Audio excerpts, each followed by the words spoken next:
I'm here with Reese Cox of MTI Racing, and Reese and his company's been helping us out at Showtime with a sequential gearbox. We've run this gearbox in our black Z28 Camaro, and it's a no-lift shift, man. It is awesome. And we're also building a C5 Corvette that we're going to run in the Optimus Series next year, and we've got a sequential in that silver bullet as well. So let's talk a little bit about the advantages of having a sequential. Well, obviously down any straightaway, big advantage of a sequential is you don't have to lift.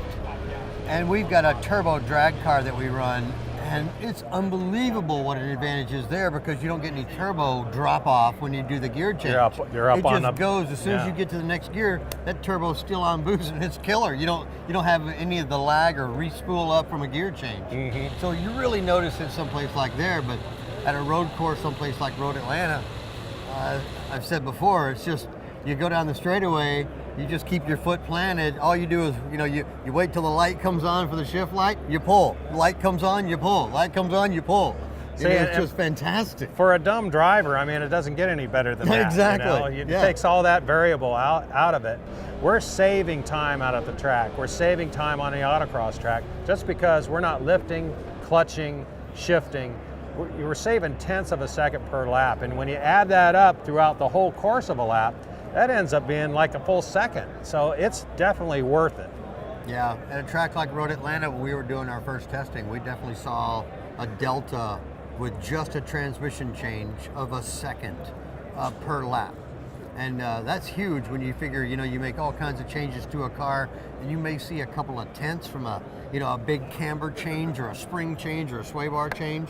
For something to be a second, I mean, that's like getting what, a free 100 horsepower. Yeah, that's free horsepower. Exactly. Now, let's talk about the actual transmission. We run a 60/60 gearbox in a Camaro. Yeah. What's the difference?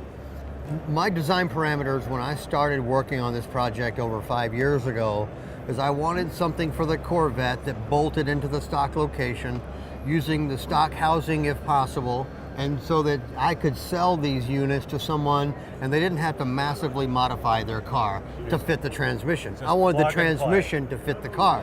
That was one of the design, prerequisites right from the beginning on the deal, is that I wanted it to bolt in, so that we kind of went at it from that angle right from the get-go. Our Camaro's making 740 horsepower to the crank.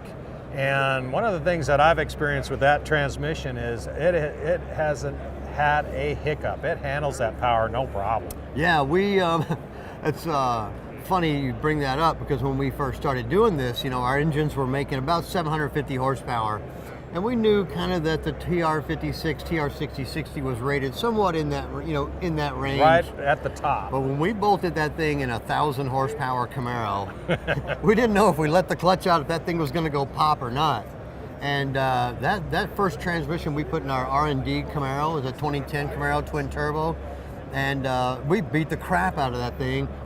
We've blown up turbos, we've blown up motors, we've spit oil out the turbos, we've caught it on fire out the turbos, but guess what? We've never touched the transmission. It's been killer since day one, and that car now makes 1,200 horsepower. Wow. And so I don't really know what the limits are, but we're about to build a 1,500 horsepower engine to see if we can test it. But yeah, the reliability has far exceeded our expectations. Yeah, cool.